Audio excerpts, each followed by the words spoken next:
Welcome to our video on the illicit trade of conflict diamonds and how money is laundered through the diamond industry. Diamonds have long been symbols of love, beauty, and prosperity.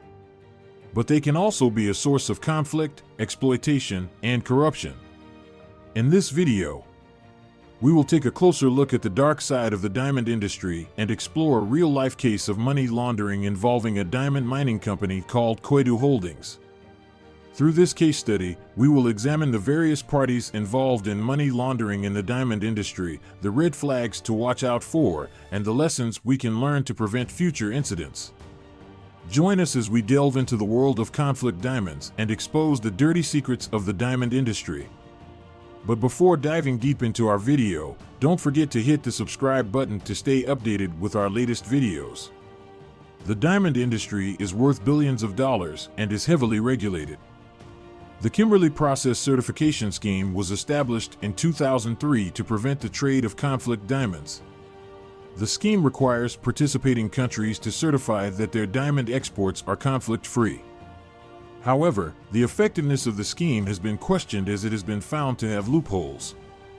The illicit trade of conflict diamonds. The illicit trade of conflict diamonds involves several parties. First, rebel groups mine the diamonds in war zones and smuggle them out of the country. Then, they sell the diamonds to middlemen, who mix them with legitimate diamonds to make it difficult to trace their origin. The diamonds are then sold to diamond cutters and polishers, who process them into finished diamonds. Finally, the finished diamonds are sold to jewelry retailers and consumers. The diamond industry is vulnerable to money laundering as it involves large sums of money and complex supply chains. Criminals can use the diamond industry to launder money by mixing illicit funds with legitimate funds through the purchase and sale of diamonds. They can also use diamonds to store value and move funds across borders without detection. One notable case of money laundering through the diamond industry is the case of Koidu Holdings. In 2013, Koidu Holdings was found to be laundering money through the sale of diamonds in Sierra Leone. The company was owned by Israeli billionaire Benny Steinmetz and was accused of paying bribes to government officials to secure mining rights. The case was uncovered by a team of investigators from Global Witness, a non-governmental organization that investigates and exposes corruption. From an anti-money laundering perspective, Koidu Holdings' activities raised several red flags. The company was operating in Sierra Leone, a country with a high risk of corruption and a history of conflict diamonds. Additionally, the company's ownership structure was complex and opaque, with BSGR using a network of shell companies to conceal its ownership. One of the key methods used to launder money through the diamond industry is the mixing of illicit funds with legitimate funds through the purchase and sale of diamonds. In the case of Koidu Holdings, the company was accused of selling diamonds on the international market that were tainted by corruption and bribery. These diamonds were then mixed with legitimate diamonds to make it difficult to trace their origin. The case of Koidu Holdings was uncovered by a team of investigators from Global Witness, a non-governmental organization that investigates and exposes corruption. Global Witness worked with local partners to gather evidence of bribery and corruption in the diamond mining sector in Sierra Leone, which eventually led to the arrest of several individuals and the cancellation of mining licenses. The case of Koidu Holdings highlights the importance of due diligence and transparency in the diamond industry. Diamond companies must conduct thorough due diligence on their suppliers and customers to ensure that they are not engaging in illegal activities. Additionally, regulators must enforce strict standards and close loopholes in the regulatory framework to prevent money laundering and corruption.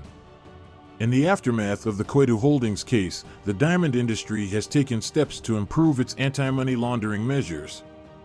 The Kimberley Process Certification Scheme has been strengthened to include more rigorous due diligence requirements and more comprehensive monitoring of the diamond supply chain.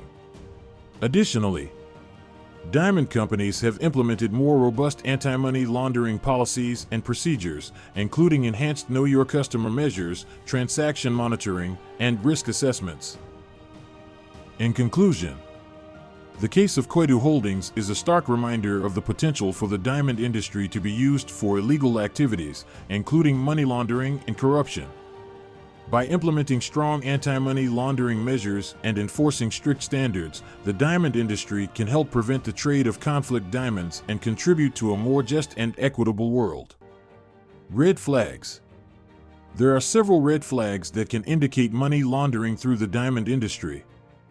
These include diamonds that originate from war zones or countries with a high risk of corruption, transactions that involve large sums of money or involve multiple intermediaries, transactions that are conducted in cash or involve anonymous buyers, lack of proper documentation or certification. To avoid money laundering through the diamond industry, due diligence is required at every stage of the supply chain. Diamond companies should ensure that their suppliers are reputable and that their diamonds are certified as conflict-free. They should also conduct regular audits and risk assessments to identify potential red flags. Additionally, regulators should strengthen the Kimberley Process Certification Scheme to close the loopholes that allow conflict diamonds to enter the legitimate supply chain. The case of Koidu Holdings highlights the importance of due diligence and transparency in the diamond industry. Companies should ensure that they are conducting business ethically and legally, and regulators should enforce strict standards to prevent money laundering and corruption. The diamond industry has the potential to be a force for good, but it requires a concerted effort to ensure that it is not used for illegal activities. The illicit trade of conflict diamonds has been a major issue for the diamond industry, as it has been used to launder money and finance illegal activities. To avoid money laundering, due diligence is required at every stage of the supply chain, and regulators should strengthen the Kimberley Process Certification Scheme. By taking these measures, the diamond industry can help prevent the trade of conflict diamonds and contribute to a more just and equitable world. As we conclude this video on the illicit trade of conflict diamonds and the case of Koidu Holdings, it is important to remember that every diamond has a story. While diamonds can be symbols of love, beauty, and strength, they can also be a source of conflict, exploitation, and corruption. As consumers, we have the power to demand transparency and accountability from the diamond industry. By choosing to buy diamonds that are certified as conflict-free and ethically sourced, we can make a difference and support the efforts of those who are working to eliminate the trade of conflict diamonds. We hope that this video has shed some light on the dark side of the diamond industry and the importance of anti-money laundering measures. Thank you for watching, and we look forward to seeing you in our next video. If you have any questions or comments, please leave them in the comments section below. Don't forget to like and subscribe to stay up to date with the latest compliance news and AML analysis. Keep learning and stay competitive with us.